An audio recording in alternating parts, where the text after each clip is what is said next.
오늘도 살아계신 하나님의 은혜가 여러분들의 삶 가운데 함께 하시기를 주님의 이름으로 간절히 축원합니다. 우리 옆에 계신 분들과 함께 인사 나누겠습니다. 보고 싶었습니다. 반갑습니다. 서로 인사하겠습니다. 여러분 한 주간도 잘 지내셨나요? 네, 이제 날씨가 더워지고 있죠? 안 그런가 봐요. 네, 더워지고 있는데 또 아침 저녁으로는 쌀쌀하더라고요. 네, 이럴 때 또 감기 걸리기가 쉬우니까 여러분들 늘 건강 유의하시고 또 주님 안에서 평안하시기를 바랍니다.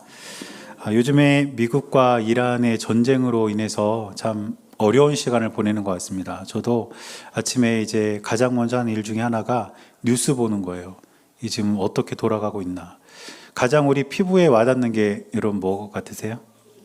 그렇죠, 기름값. 네. 기름값이 너무 올라가지고 지금 평균 이제 2,000원을 넘었다고 그러죠. 아직 화성 우리 남양 지역은 1,900원대인 것 같은데 이제 2,000원대가 넘었다고 그래요. 평균적으로 보면. 그래서 유가가 이렇게 올라가고 또 이게 유가만 오른 게 아니라 거기서 파생되는 여러 가지 그 일들이 있다 보니까 안 그래도 경기가 안 좋은데 참 우리 사회가 어려운 그런 상황으로 치닫고 있는 것 같습니다. 이런 위기가 또 찾아온 것 같은데 가만히 돌아보면 사실 우리나라는 오랜 역사 속에서 정말 수도 없이 많은 위기를 겪으면서 살아왔던 것 같아요. 1900년대 이후만으로도 이렇게 생각을 해봐도 우리나라가 일제강점기, 일본으로부터 나라를 빼앗긴 그런 위기도 있었고 또 나라를 되찾은 이후에는 한국전쟁이 일어났죠. 그것도 역시 위기였습니다. 그래서 전쟁이 끝난 이후에도 우리나라가 완전히 쑥대밭이 되어서 정말 폐허가 된 그런 어떤 상황 속에서 위기의 시간을 보냈습니다. 또 군사 독재 정권으로 인해서 민주화의 위기를 겪기도 했고요. 또 여러분들이 잘 아시는 IMF 외환 위기도 우리나라에 또 우리 국민들에게 큰 위기였습니다. 그리고 얼마 전에 코로나 팬데믹도 우리의 일상을 완전히 바꿔놓을 만한 그런 큰 위기였던 것 같아요. 그리고 이제 그 코로나 팬데믹이 정리가 되고 일상을 좀 되찾을 만하니까 이번에는 또 전쟁으로 인한 여러 가지 위기가 또 찾아온 것 같습니다. 그런데 우리나라만 그런 건 아닌 것 같고요. 또 저의 어떤 목회 여정을 돌아보면 제 목회에 있어서도 여러 번 위기와 어려움이 있었습니다. 우리 교회가 개척될 때부터 어려움이 있었고 개척된 이후에 지금까지 7년여의 시간을 지나오면서 우리 교회에도 크고 작은 그런 목회적인 어려움도 있었습니다. 그런가 하면 제 개인적인 삶을 돌아보면 제 개인적인 삶도 그랬던 것 같아요. 위기, 어려움은 항상 있었고 이것은 저뿐 아니라 여러분들의 삶에 있어서도 마찬가지일 겁니다. 그런데 오늘 본문의 주인공이라 할 수 있는 이 다윗도 가만히 보면 위기가 참 많았던 사람이에요. 우리가 다윗 하면 참 좋은 이미지들만 많이 떠올리잖아요. 그런데 다윗에게는요, 많은 위기들이 있었습니다. 일단 다윗이 어렸을 때는 나라가 전쟁 중이었어요. 블레셋과 전쟁 중이었고 다윗이 이제 나이가 어려서 전장에 나가지는 않았지만 나라가 전쟁 중이라는 것 자체가 큰 위기죠. 그리고 여러분들이 아시는 것처럼 다윗은 이제 어린 나이에 전장으로 나갈 의무는 없었지만 형들을 찾아갔다가 전투에 참여한 형들을 찾아갔다가 골리앗과 싸움을 벌이게 됩니다. 그리고 여기서 일약 스타가 되죠. 그래서 그 당시 왕이었던 사울의 눈에 띄어서 이제 사울 옆에서 사울을 보좌하는 그런 어떤 위치까지 올라갑니다. 그런데 다윗을 사울이 시기해요. 그러면서 이제 다윗은 사울의 미움을 받아서 쫓겨다니는 신세가 되어서 오늘 죽어도 이상하지 않을 만큼 위기의 하루하루를 버티게 됩니다. 그렇게 위기의 시간들을 견뎌내면서 다윗 옆에는 많은 사람들이 모이게 돼요. 그리고 그 사람들과 함께 시글락이라는 마을에서 공동체 생활을 하면서 이제 안정을 찾아갈 때쯤 다윗이 자리를 비운 사이에 이 시글락에 아말렉이라는 족속이 침입을 하면서 그 시글락을 다 불태워버리고 다윗과 함께 했던 공동체의 사람들, 가족들을 죽이고 다 끌고 가버립니다. 그러니까 이것도 다윗에게는 큰 위기였고요. 나중에 다윗이 왕이 된 이후에도 이제 좀 안정을 찾을까 싶었는데 아들인 압살롬이 반역을 합니다. 그래서 다윗은 이제 궁에서 쫓겨나는 비참한 신세를 경험하기도 합니다. 이처럼 다윗 역시 정말 많은 위기를 겪으면서, 반복되는 위기를 겪으면서 그 평생을 살았던 것을 우리는 성경을 통해서 확인할 수가 있습니다. 그래서 결론은 우리나라도, 우리 교회도, 저도, 여러분도, 성경의 인물들도 전부 다 반복되는 위기 속에서 하루하루를 살아왔다는 것입니다. 그런데 여러분, 이 반복되는 위기를 우리가 뒤집어서 신앙의 눈으로 보면 우리가 쉽게 발견하지 못하는 한 가지를 발견하게 됩니다. 그게 뭐냐면 위기도 반복되었지만 그 위기 때마다 하나님의 은혜도 반복되었다는 거예요. 분명 내 삶에는 위기가 있었고 어려움이 있었는데 그것만 보는 게 아니라 그걸 뒤집어 보면 그 위기를 극복하게 하고 이겨내게 하신 하나님의 은혜가 그때그때 있었다는 것입니다. 그래서 우리는 이 위기 속에서 위기만 바라볼 것이 아니라 오히려 위기 속에서 우리에게 베풀어 주실 하나님의 은혜를 우리가 기대하며 살아갈 수 있는 저와 여러분들이 될 수 있기를 바랍니다. 그러기 위해서는 우리가 해야 할 일이 있어요. 그리고 오늘 본문은 우리가 어떻게 하면 하나님의 은혜를 풍성히 누릴 수 있는지 다윗을 통해서 몇 가지 교훈을 주고 있습니다. 그래서 오늘 그 내용을 좀 살펴보려고 하는데, 첫째로 우리가 하나님의 풍성한 은혜를 누리기 위해서는 하나님께 기도를 멈추지 말아야 합니다. 여러분, 다윗은 누구보다 기도의 사람이었습니다. 그래서 우리가 가진 성경의 시편을 보면 150편의 시가 수록되어 있습니다. 그런데 그 150편의 시들 가운데 절반 가까운 시가 다윗이 지은 시예요. 그리고 그 시가 바로 다윗이 하나님께 드린 찬양이자 기도였습니다. 이처럼 다윗은 항상 하나님께 기도했던 기도의 사람인데, 오늘 본문도 보니까 다윗은 블레셋과의 전투를 앞두고 하나님께 기도하고 있는 것을 볼 수 있습니다. 19절을 보니까 이렇게 기록합니다. 다윗이 여호와께 여쭈어 이르되 내가 블레셋 사람에게로 올라가리까 여호와께서 그들을 내 손에 넘기시겠나이까 하니, 다윗이 지금 하나님께 여쭈어 이르되, 즉 기도했다는 거예요. 하나님, 블레셋과의 전투가 곧 벌어지는데 내가 어떻게 하면 좋겠습니까? 이렇게 하나님께 기도했다는 것이고요. 23절을 보면 또 이렇게 기록합니다. 다윗이 여호와께 여쭈니 이르시되 올라가지 말고 그들 뒤로 돌아서 뽕나무 숲을 맞은편에서 그들을 기습하되, 이렇게 기록합니다. 다윗은 또 하나님께 기도했어요. 그리고 하나님은 그런 다윗에게 응답해 주신 것입니다. 그러니까 다윗은 이렇게 전투가 있을 때마다 긴급한 상황 속에서 하나님께 기도하고 또 기도하고 또 기도하면서 하나님께 모든 것을 의탁했던 기도의 사람이었던 것입니다. 여러분, 그런데요, 다윗의 기도에는요, 두 가지 특징이 있습니다. 첫 번째 특징이 뭐냐면, 다윗은 자기에게 힘이 있어도, 더 정확히 말하면 문제를 해결할 수 있는 능력이 있었어도 하나님께 기도했다는 거예요. 자기를 의지하지 않고 하나님을 의지했다는 뜻입니다. 사실 지금 이 시점에 다윗은 이미 강력한 나라와 군사력을 어느 정도 갖추고 있었습니다. 오늘 우리가 본문을 17절부터 읽었는데 5장을 전체적으로 읽어보면 5장 3절에 이런 말씀이 있습니다. 이에 이스라엘 모든 장로가 헤브론에 이르러 왕에게 나아오매 다윗 왕이 헤브론에서 여호와 앞에 그들과 언약을 맺음에 그들이 다윗에게 기름을 부어 이스라엘 왕으로 삼으니라, 이렇게 되어 있어요. 여러분, 이게 무슨 뜻이냐면 다윗은 처음부터 온 이스라엘의 왕이 아니었습니다. 다윗은 처음에는요, 남쪽 지역의 왕이었어요. 그리고 북쪽 지역은 사울과 또 그 옆에 있는 세력들이 다스리고 있는 그런 상황이었습니다. 그런데 5장 3절에 기록된 말씀은 뭐냐면 드디어 다윗이 온 이스라엘의 왕이 되었다는 거예요. 그동안 남쪽 지역의 왕으로 다윗이 그렇게 활동을 할 때도 어느 정도 세력이 있었고 주변 나라들이 함부로 다윗을 침입하지 못했거든요. 그런데 이제는 북쪽 지역까지 온 이스라엘의 왕이 되었으니까 군사력은 그만큼 강해졌을 것이고 다윗의 명성은 그만큼 더 높아졌을 겁니다. 또 9절에 보면 이런 말씀이 있습니다. 다윗이 그 산성에 살면서 다윗성이라 이름하고 다윗이 밀로에서부터 안으로 성을 둘러 쌓으니라. 다윗은 예루살렘의 여부수 족속을 몰아내고 거기에 다윗성이라 이름하는 성을 쌓습니다.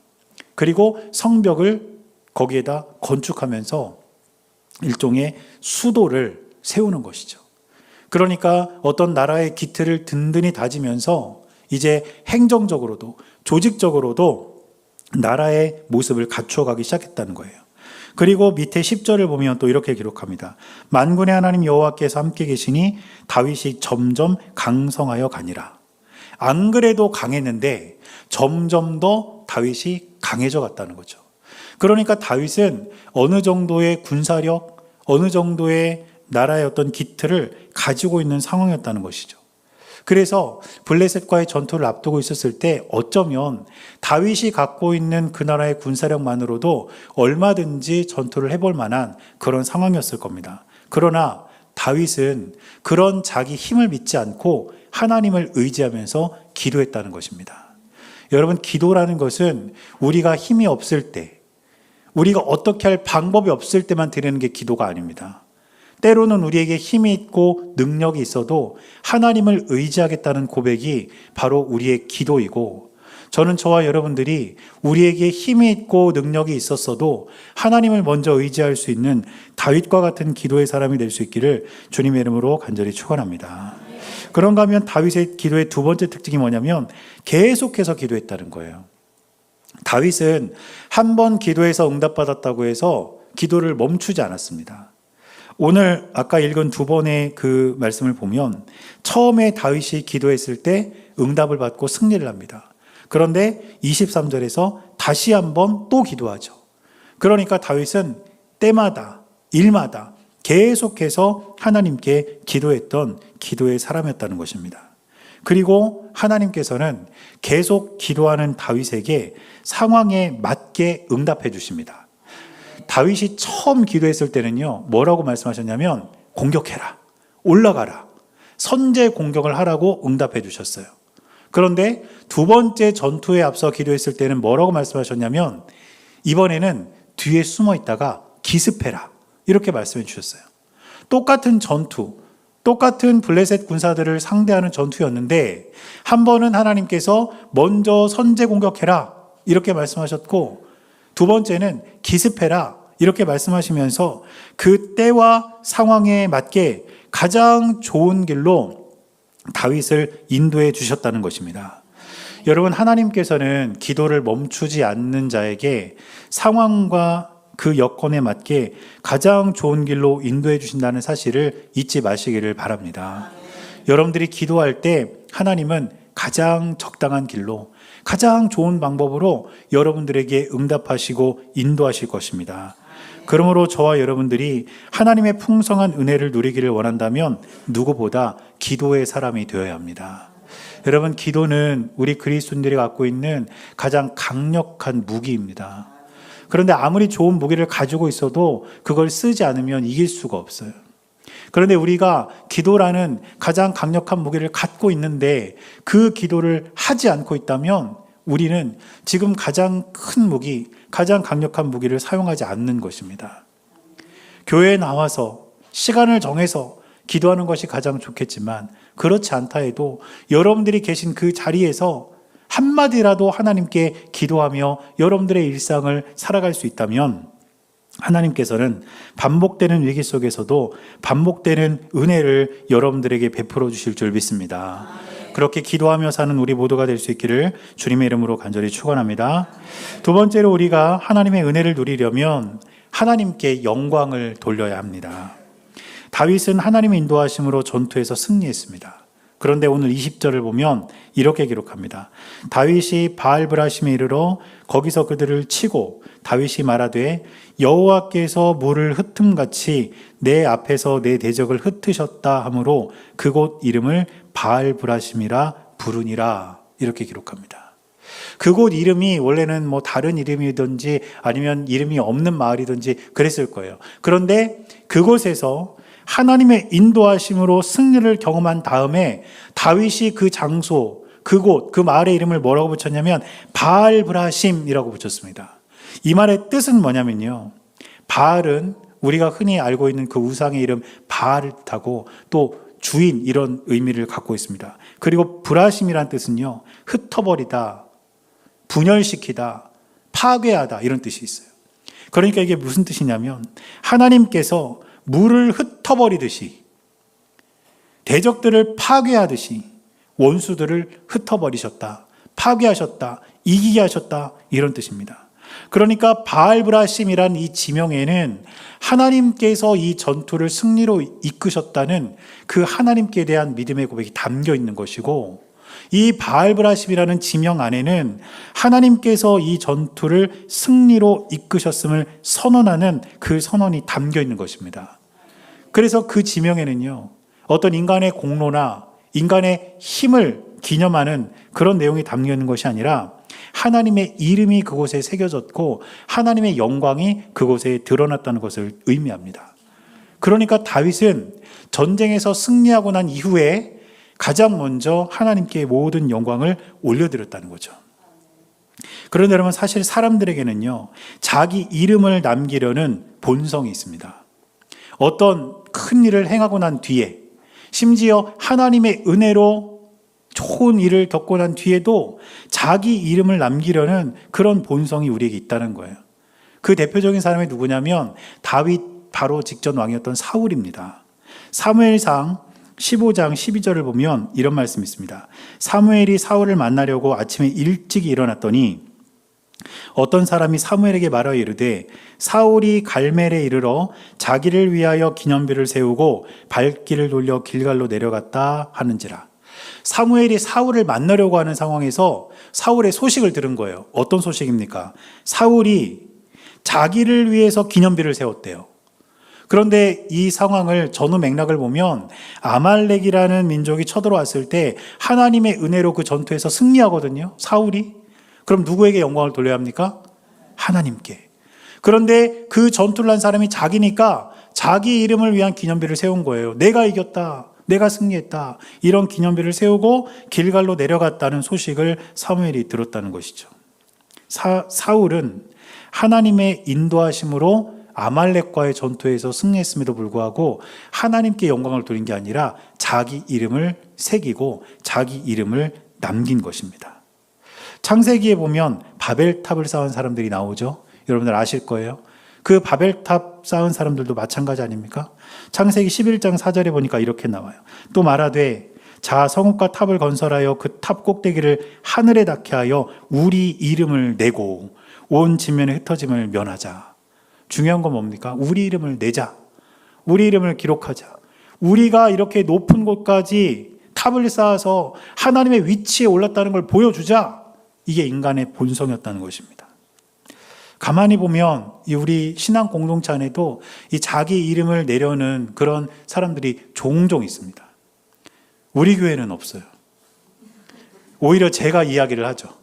우리 교회에서 뭔가 이렇게 헌신을 하고 하실 때 제발 이름을 말하지 말라는 거예요. 그런데 제가 오히려 이야기를 합니다. 왜냐하면 이름을 이야기 안 하면요, 자꾸 물어보거든요, 저한테. 여러 사람이 물어보니까 차라리 한 번에 이야기하는 게 편해요, 저도. 그런데 그렇지 않은 분들도 종종 계시는 것 같아요. 특별히 이름을 새기는 거에 있어서 굉장히 관심을 갖는 분들이 있습니다. 한 번은 제가 알고 있던 어떤 목사님이 자기 어떤 목회 이야기를 이렇게 해주면서 고민했던 얘기를 하시더라고요. 그 큰 교회들을 보면, 뭐 작은 교회들도 그럴 수 있겠지만 교회 이름을 이렇게 새겨놓은 돌이 있어요. 보셨습니까 혹시? 큰 돌에다가 교회 이름을 새겨놓고 또 그 뒤에다가는 그 돌을 이제 기증한 사람 이름을 새겨놨죠. 증 누구누구 이렇게 적어놨어요. 그 목사님이 목회하시던 교회도 그런 교회였대요. 큰 돌에다가 교회 이름을 탁 새겨놓고 뒤에다가 증 누구누구 장로 이렇게 해놓은 거예요. 그런데 그 교회 앞쪽으로 이제 도로가 새로 나고 구획 정리가 되면서 문제가 생겼습니다. 어떤 문제가 생겼냐면 그 돌 때문에 교회로 들어오는 입구가 막히게 된 거예요. 그 돌만 없으면 바로 그냥 들어올 수 있거든요, 교회로. 그런데 그 돌 때문에 교회를 한 바퀴 돌아가지고 뒤로 돌아와야 돼요. 차들이 다. 그러니까 이 돌만 없애면 교인들이 편하게 들어올 수 있을 것 같은데 이 돌을 못 없애는 거예요. 왜 못 없앨까요? 네. 그 돌을 기증한 그 장로님 때문에. 그 목사님이 이야기를 하셨대요. 장로님 이거 좀 옮기면 안 되겠습니까? 이것 때문에 지금 교인들이 교회를 이렇게 한 바퀴 돌아가지고 교회로 들어와야 되는데 너무 불편합니다. 그랬더니 장로님이 안 된다는 거예요. 내 눈에 흙이 들어가기 전까지는 절대로 이 돌을 옮길 수 없다. 그러시는 거예요. 그래서 그 목사님이요, 그런 생각도 했대요. 진짜 흙을 뿌려드려야 되나? 흙을 뿌리고 옮길까? 이런 생각까지 하셨다는 거예요. 그런데 목사님께서는 기도하시다가 하나님께서 지혜를 주시더래요. 그래서 장로님을 찾아갔습니다. 뭐라고 찾아가서 이야기를 해요. 장로님, 이 돌이 그 자리에만 있으면 되는 거죠. 그렇다는 거예요. 정말 그 자리에만 있으면 되는 거 맞죠? 그렇대요. 그리고 몇 명, 2명 데려다가 증인도 세웠어요. 그 자리에만 있으면 된다. 그래서 목사님이 어떻게 했냐면 그 돌을 그 자리에 그대로 묻어버렸어요. 바닥에. 그 자리에만 있으면 되니까.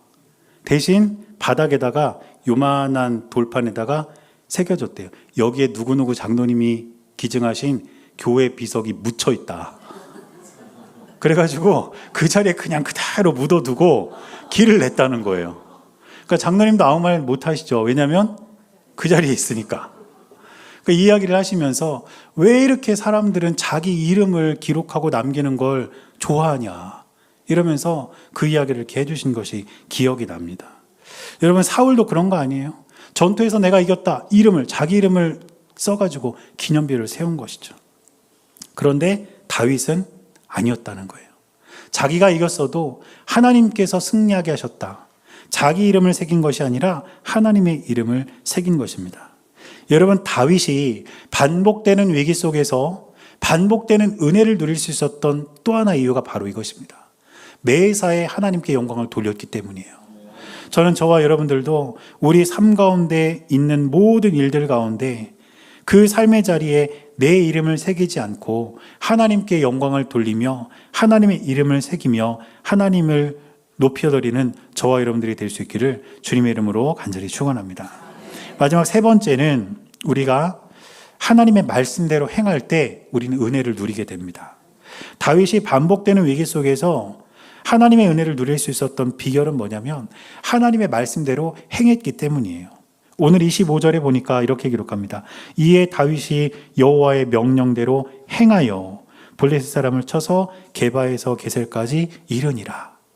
다윗은 자기에게 어떤 전투에 관한 전략이 있고 그동안의 경험이 있고 또 군사들이 많이 있었어도 하나님께서 말씀하신 대로 행했습니다. 선제 공격하라면 선제 공격했고 기습하라면 기습했고 하나님의 말씀대로 행했을 때 은혜를 누리게 되었다는 것입니다. 그러므로 은혜를 누리는 비결은 다른 것에 있지 않아요. 하나님의 말씀에 순종하는 것에 있다는 것이죠. 그리고 다윗이 하나님의 말씀에 반응해서 말씀대로 행한 그 다윗의 모습을 성경을 통해 우리가 쭉 보면 두 부류로 나눌 수 있어요. 먼저는 다윗은요, 하나님의 말씀에 즉각적으로 반응할 때가 있었습니다. 오늘 본문처럼. 하나님 어떻게 하면 좋습니까? 선제 공격해라. 예, 그렇게 하겠습니다. 하나님 어떻게 할까요? 이번에는 기습해라. 예, 그렇게 하겠습니다. 이렇게 그때 하나님 말씀에 즉각적으로 다윗이 반응할 때가 있었다는 거죠. 어떤 경우가 있었냐면요, 항상 하나님 말씀을 귀담아 듣고 또 항상 하나님의 어떤 뜻과 또 하나님의 마음을 자기 마음에 품고 있다가 어떤 상황이 일어났을 때 내가 기억했던 하나님의 말씀, 내가 기억하고 있는 하나님의 뜻, 그것을 그때 그 자리에서 풀어내면서 그 말씀에 순종하던 때가 있었습니다. 즉각적으로 말씀에 반응할 때가 있었고 말씀을 기억하고 있다가 그 말씀이 필요할 때 말씀대로 순종할 때가 있었다는 것이죠. 여러분, 저와 여러분들도 마찬가지입니다. 우리가 때로는 하나님 말씀에 즉각적으로 반응해야 될 때가 있습니다. 그리고 때로는 우리가 하나님 말씀을 잘 새겨 들었다가 그 말씀이 필요할 때 우리가 말씀대로 순종해야 될 때가 있다는 거예요. 그러기 위해서는 우리가 하나님의 말씀을 가까이 해야 합니다. 우리가 사는 이 시대는 하나님이 음성으로 하나님의 말씀을 들려주시는 시대는 아니에요. 왜냐하면 우리에게는 이미 기록된 하나님의 말씀, 성경이 있거든요. 그렇다면 우리는 하나님의 말씀인 이 성경을 가까이 해야 합니다. 하루에 한 구절이라도 우리가 그 말씀을 읽고 우리 마음에 새길 때 하나님께서는 때로는 즉각적으로 이 성경을 통해서 우리에게 하나님의 뜻을 말씀해 주시고, 때로는 그 말씀을 우리 마음 가운데 새기고 담게 해주심으로써 앞으로 우리가 그 말씀이 필요할 때 어떻게 행동해야 할지를 우리에게 가르쳐 주신다는 것입니다. 성경은 교회에 올 때만 가져오는 종교적인 액세서리가 아닙니다. 항상 우리가 옆에 두고 우리가 가까이 해야 할 살아계신 하나님의 말씀이고, 우리의 삶에 지침이 담겨있는 진리의 책이 바로 성경입니다. 그러므로 저와 여러분들은 이 말씀을 가까이 하고 그 말씀대로 순종함으로써 하나님의 은혜를 누리는 우리 모두가 될 수 있기를 주님의 이름으로 간절히 축원합니다. 저는 성경에서 다윗에 관한 이야기를 읽을 때마다 항상 제 마음속에 남아있는 구절이 있습니다. 그게 뭐냐면 사무엘하 8장 6절 말씀이에요. 이렇게 기록합니다. 다윗이 다메섹 아람의 수비대를 두매 아람 사람이 다윗의 종이 되어 조공을 바치니라.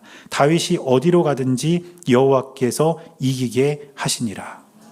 제가 제 마음에 남고 있는 말씀은 이 부분입니다. 다윗이 어디로 가든지 여호와께서 이기게 하시니라. 어디로 가든지. 그 어디라는 장소가 좋은 장소만 있겠습니까? 때로는 위기의 장소도 있고 어려움의 장소도 있고 두려움의 장소도 있고 처음 가보는 장소도 있었을 거예요. 그러나 중요한 건 어디로 가든지 하나님께서 이기게 하시니라. 저는 이 은혜가 여러분들에게도 있게 되시기를 바랍니다. 우리가 살아가는 삶의 자리가 때로는 반복적인 위기의 자리일지라도 어디로 가든지 하나님께서 다윗을 이기게 하셨듯이 여러분들도 어디로 가든지 하나님께서 주시는 승리의 삶을 살아가시기를 주님의 이름으로 간절히 축원합니다. 그러기 위해서 필요한 것, 오늘 살핀 세 가지를 꼭 기억하시기를 바라요. 다윗처럼 먼저 하나님께 기도하십시오. 그리고 하나님께 영광을 돌리시기를 바랍니다. 그리고 하나님의 말씀대로 그 말씀에 순종해서 살아가시기를 바랍니다. 그렇게 함으로써 어디로 가든지 이기게 하시는 하나님의 그 은혜가 우리 모두에게 있게 되시기를 주님의 이름으로 간절히 축원합니다.